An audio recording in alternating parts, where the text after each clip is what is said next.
በስመ አብ ወወልድ ወመንፈስ ቅዱስ አሐዱ አምላክ አሜን። አንድ አምላክ በሆነ በአብ በወልድ በመንፈስ ቅዱስ ስም የተባረከ የጥር ወር የመዓልቱ ሰዓት 10 ነው። ከእንግዲህም ይጨምርለታል። በዚህችም ጥር አንድ ቀን የዲያቆናት አለቃ የሰማዕታት መጀመሪያ የሆነ የከበረ ቅዱስ እስጢፋኖስ ምስክርነት ሆኖ አረፈ። ለዚህም ለከበረ እስጢፋኖስ የእግዚአብሔርን ኃይልና ጸጋ የተመላ ሰው እንደነበረ፣ በሕዝቡም መካከል ታላላቅ ታምራትንና ድንቅ ሥራን ይሠራ እንደነበረ የሐዋርያት ሥራ የተባለ መጽሐፍ ስለ እርሱ ምስክር ሆነ። ከዚህም በኋላ አይሁድ ቀኑበት፣ የሐሰት ምስክሮች የሚሆኑ ሰዎችንም አስነሱበት። ይህን ሰው በሙሴና በእግዚአብሔር ላይ የስድብ ቃልን ሲናገር ሰምተነዋል እንዲሉ ሐሰትን አስተማሯቸው። ሕዝቡንና ሽማግሌዎችን ጸሐፊዎችንም አነሳሷቸው። አዳርሱንም ብለው ከበው እየጎተቱ ወደ ሸንጎ ወሰዱት። የሐሰት ምስክሮችንም አቆሙበት። እነርሱም ይህ ሰው በቤተ መቅደስ ላይ በኦሪትም ላይ ስድብን ሲናገር ተው ብንለው እምቢ አለ። የናዝሬቱ ኢየሱስ ቤተ መቅደሳችሁን ያፈርሰዋል፣ ሙሴ የሰጣችሁን ኦሪታችሁንም ይሽራል ሲል ሰምተነዋል አሉ። በአደባባይ ተቀምጠው የነበሩት ሁሉ ተመለከቱት። ፊቱንም የእግዚአብሔርን መልአክ ፊት ሆኖ አየሁት። ሊቀ ካህናቱም እውነት ነውን እንዲህ አልክ አለው። እርሱም እንዲህ አለ፣ ወንድሞቻችንና አባቶቻችን ስሙ። ወደ ካራን ከመምጣቱ አስቀድሞ በሶርያ ወንዞች መካከል ሳለ ለአባታችን ለአብርሃም የክብር ባለቤት እግዚአብሔር ተገለጠለት። ከአገርህ ውጣ፣ ከዘመዶችም ተለይ፣ እኔ ወደማሳይህም ዘር ሀገርም ና አለው። ከዚህም በኋላ ከከላውዴዮን ወጥቶ በካራን ተቀመጠ። አባቱም ከሞተ በኋላ ዛሬ እናንተ ወዳላችሁባት ወደዚህች አገር አመጣው። ከዚህም በኋላ የግዝረትን ሥራ አሰጠው። ይስሐቅንም በወለደው ጊዜ በ8ኛው ቀን ገዘረው። እንዲሁ ይስሐቅም ያዕቆብን ገዘረው። ያዕቆብም 12ቱን ነገድ አባቶችን ገዘረ። የቀደሙ አባቶቻችንም በዮሴፍ ላይ ቀንተው ወደ ግብፅ አገር ሸጡት። እግዚአብሔር ግን አብሮት ነበር፣ ከመከራ ሁሉ አዳነው። በግብፅ ንጉሥ በፈርዖን ፊትም እውቀትን መወደድን ሰጠው። በግብፅ አገር ሁሉና በቤቱ ሁሉ ላይ ሾመው። ነገርም በማስረዘም በሰለሞን እጅ እስከተሰራችው ቤተ መቅደስ ያለውን ተረከላቸው። ከዚህም በኋላ ድምፁን ከፍ ከፍ አድርጎ እናንተም እንደ አባቶቻችሁ ዘወትር መንፈስ ቅዱስን የምታሳዝኑት፣ አይነ ልቦናችሁ የታወረ እዝነ ልቦናችሁ የደነቆረ አንገተ ደንዳኖች አላቸው። አባቶቻችሁ ከነቢያት ያላሳደዱት ያልገደሉት ማን አለ?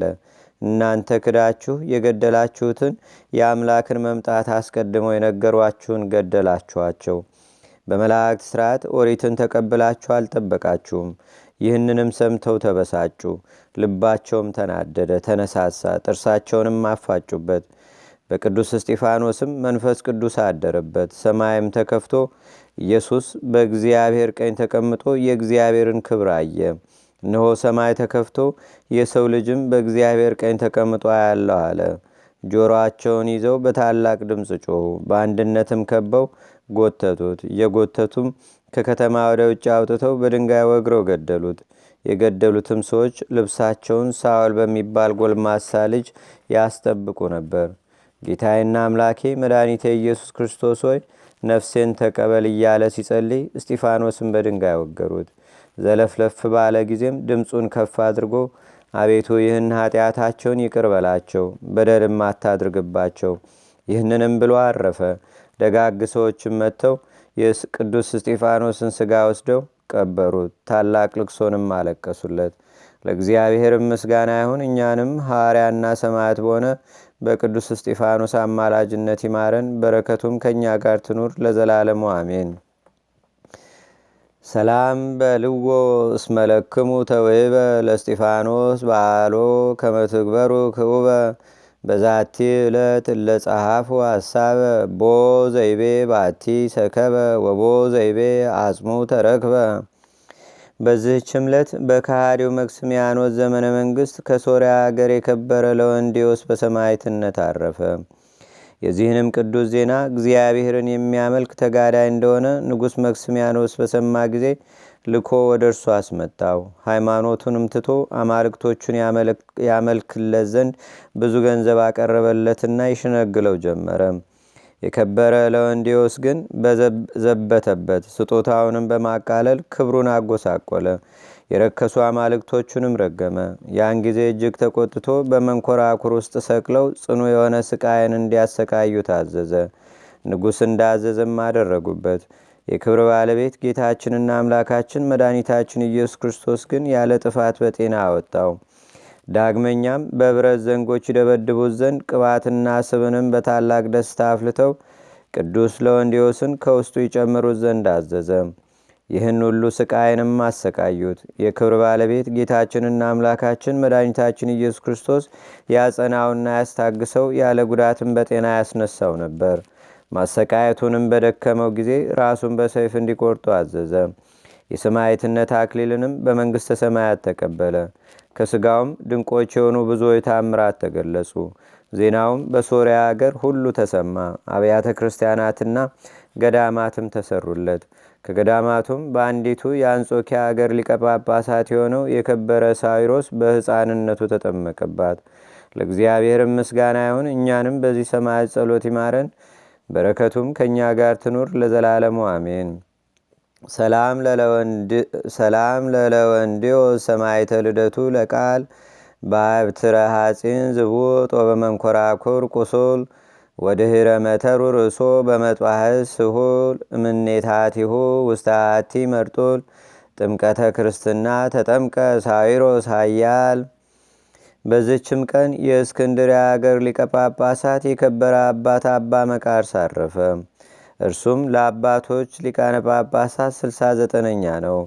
ከእርሱ በፊት የነበረ አባ ሚካኤልም ባረፈ ጊዜ ኤጲስቆጶሳትና ሊቃውንቱ የግብፅም ታላላቆች ሁሉም ወደ አስቄትስ ገዳም ወጥተው ለዚህች ለከበረ ሹመት ስለሚገባ ከዋሻ ውስጥ ከሚኖሩ ደጋጎች ገዳማውያን ሲያጠያይቁና ሲመረምሩ ኖሩ።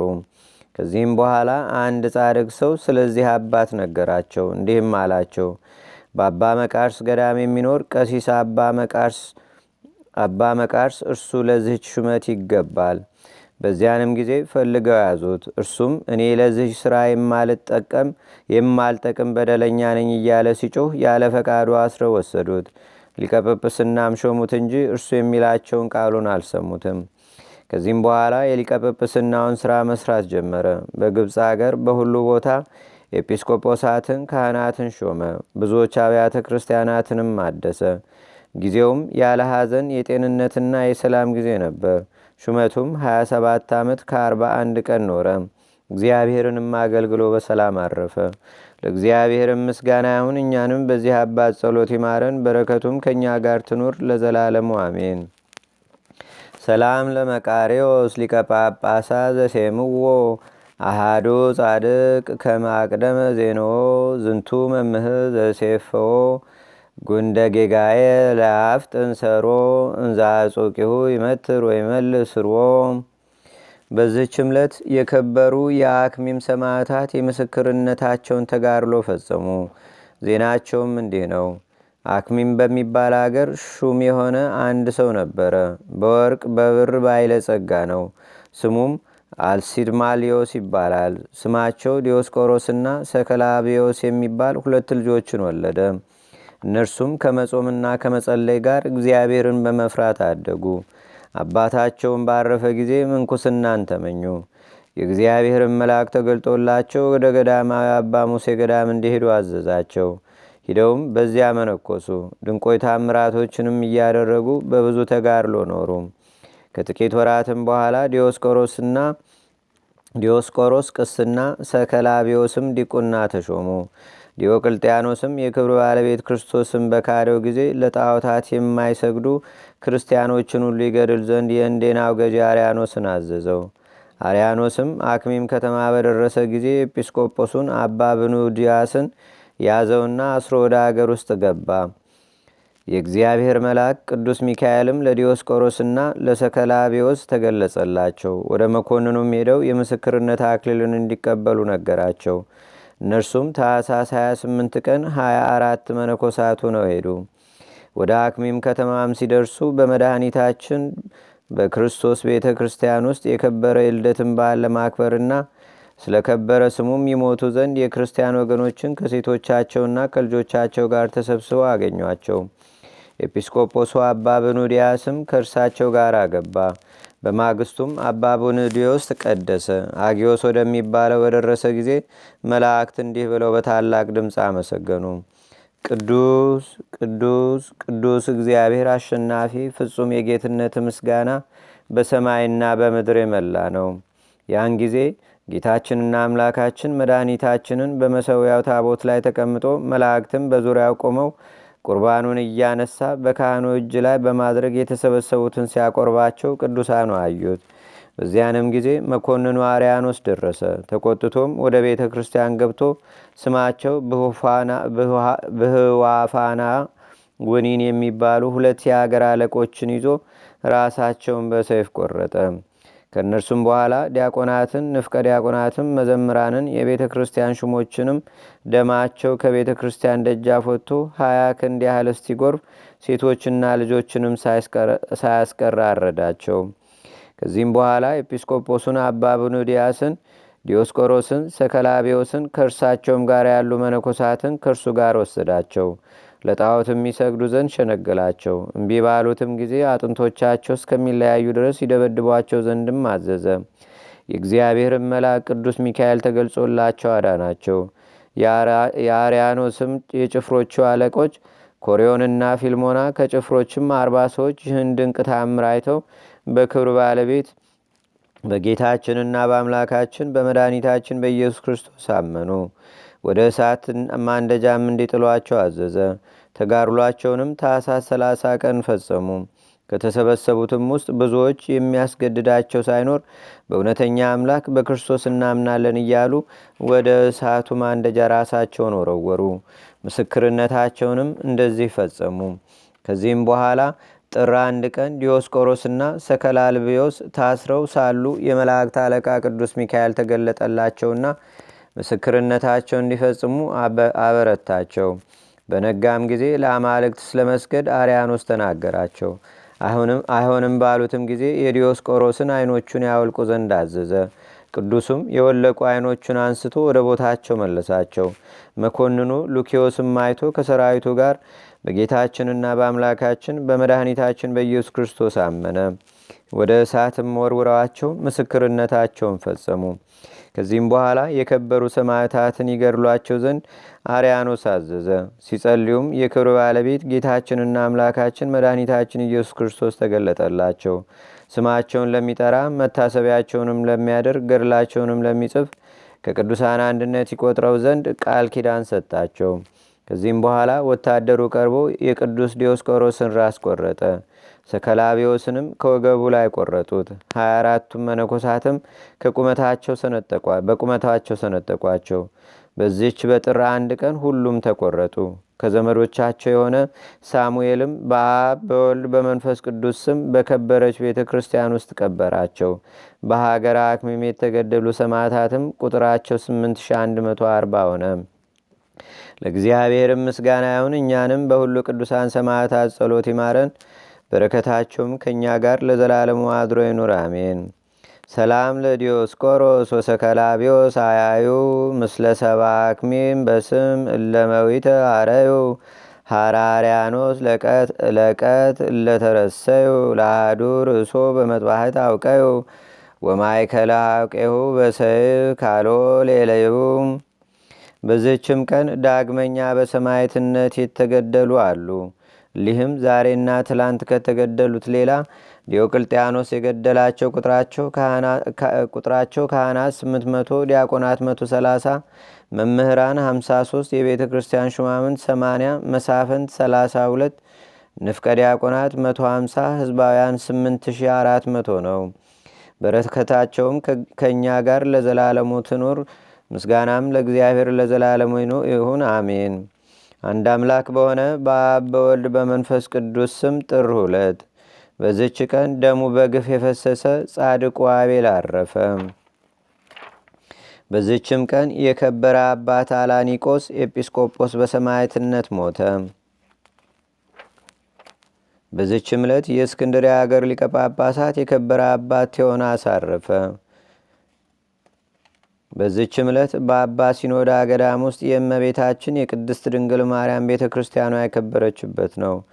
በዚችም ቀን ደግሞ ከቅዱስ ፊላታዎስ ጋር 9700 ሰዎች የህርቃስም ልጅ ህልምን የምትተረጉም የነቢይ ሳቤላ በሰማዕትነት አረፉ። ለእግዚአብሔር ምስጋና ይሁን። እኛንም በቅዱሳን መላእክት፣ ጻድቃን፣ ሰማዕታት፣ ደናግል፣ መነኮሳት፣ አበው ቀደምት ይልቁንም በሁለት ወገን ድንግል በምትሆን በእመቤታችን በቅድስተ ቅዱሳን በድንግል ማርያም አማላጅነትና ረድኤት በረከቷም በአገራችን በኢትዮጵያ በሕዝበ ክርስቲያኑ ሁሉ ላይ ለዘላለሙ አድሮ ይኑር፣ አሜን። ዛቅረብኩ ማሌታ ዘኪራ ይላፈ ምለተጸምዱከ ዘልፈ ለላነብብ ተወከ ዘንዴቴ መጽሐፈ እንተረሰይከ እግዚኦ ጸሪቀ መለት ኩበ ምላቡ ብላን ዘተርፈ ነቢያት፣ ቅዱሳን፣ ዋርያት፣ ሰባኪያን፣ ሰማዕቶ፣ ጻድቃን፣ ደናግል፣ አዲ ወመነኮሳት ኤራን ባርኩ ባርኮ ጉባኤ ዛቲ መካን እስከ አረጋዊ ልቅ ቁኑስ ሕፃን ለዘጻፎ በክርታስ ወለዛ ጻፎን ዘይደርስ ለዛ አንበቦ ለዘተርጎሞ በልሳን አዲስ ወለዘሰማ ቃሎ በዝነ መንፈስ በጸሎተሙ ማርያም አራቂተ ኩሉ እምባጭ ህቡረ ማረነ ኢየሱስ ክርስቶስ አቡነ ዘበሰማያት